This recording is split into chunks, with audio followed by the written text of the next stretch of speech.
C'est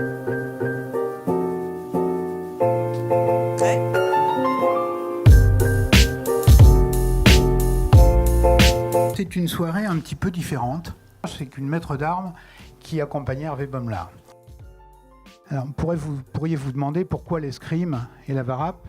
Eh bien, en fait, quand on y réfléchit un peu, il y a beaucoup de similitudes entre l'entretien réseau et l'assaut d'escrime, que ce soit dans la préparation, dans le déroulement ou dans la conclusion.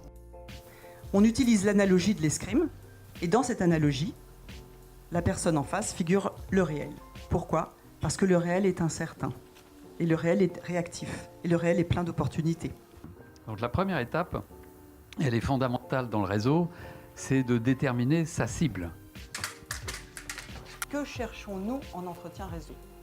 Comment allons-nous déterminer cette cible? Où allons-nous toucher?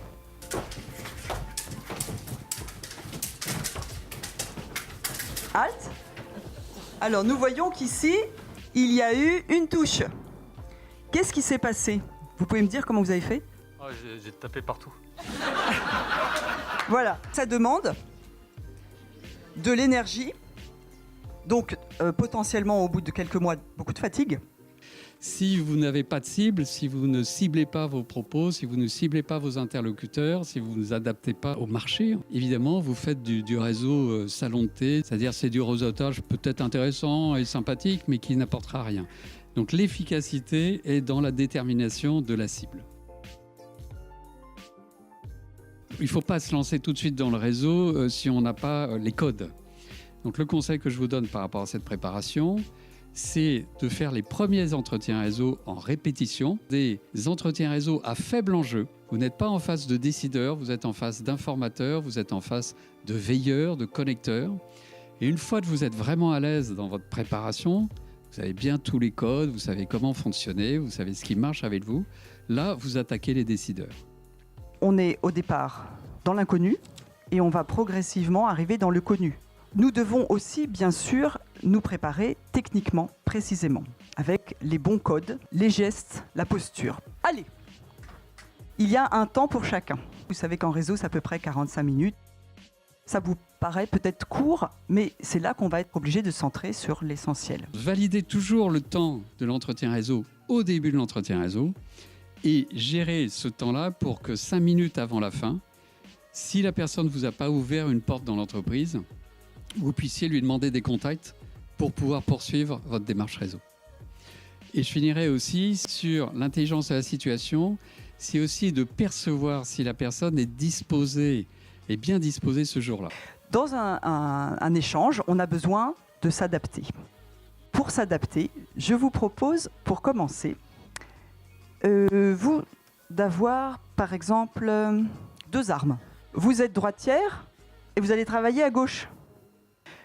Donc on est dans une situation tout à fait réaliste, c'est-à-dire l'égalité n'existe absolument pas. Allez. Halte. Alors, vous qui avez 2 armes, avez-vous touché? Non. C'est très curieux, n'est-ce pas?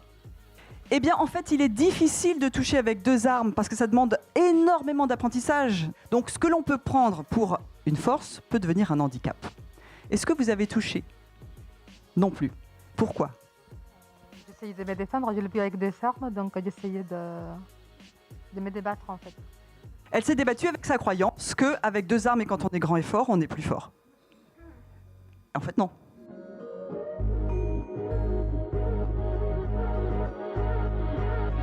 On sait très bien qu'on ne va pas chercher un job lors de l'entretien réseau.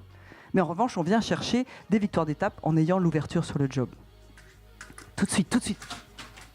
Tout de suite, tout de suite. Halte. Là, vous avez vu, en fait, quand une porte se ferme, on passe par la fenêtre ou par tout ce qu'on veut, mais on passe. Donc au fil des entretiens, victoire après victoire, petite victoire d'étape, je m'approche du but final, je m'approche des décideurs et des personnes qui vont pouvoir me proposer un contrat. Et puis, dans l'entretien réseau lui-même, il y a des petites victoires. La première victoire, évidemment, c'est d'obtenir l'entretien en face à face et non pas au téléphone.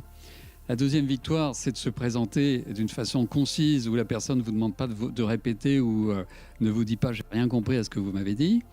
La troisième victoire, c'est de mettre cette personne sur le bon questionnement, c'est-à-dire lui poser la bonne question pour non seulement qu'elle vous apporte l'information que vous attendiez, mais que ça lui fasse plaisir. Il ne faut surtout pas faire de réseautage Kleenex, le réseautage jetable. Je rencontre les gens et puis je prends ce qu'il y a à prendre et après je disparais dans la nature. Ça, c'est vraiment l'erreur numéro 1 en réseau qu'il ne faut surtout pas commettre. Ce qui est important dans le réseau, c'est de rencontrer les gens et d'entretenir le lien avec eux pour en faire, dans la durée, des veilleurs et en tout cas des gens qui vont penser à vous puisque vous pensez à eux. C'est donnant-donnant. C'est-à-dire que les gens qui vous reçoivent vous donnent un rendez-vous, ils vous donnent du temps, ils vous donnent de l'attention, ils vous donnent des conseils, ils vous donnent de l'information. Si tout va bien, ils vous donnent des contacts et dans le meilleur des cas, ils vous donnent un job. C'est génial, vous recevez plein de choses. Mais n'oubliez pas que vous, en échange, vous allez leur donner de la valorisation. Vous allez leur donner le plaisir de rendre service. Et ça, c'est fondamental et ça explique pourquoi le réseau fonctionne.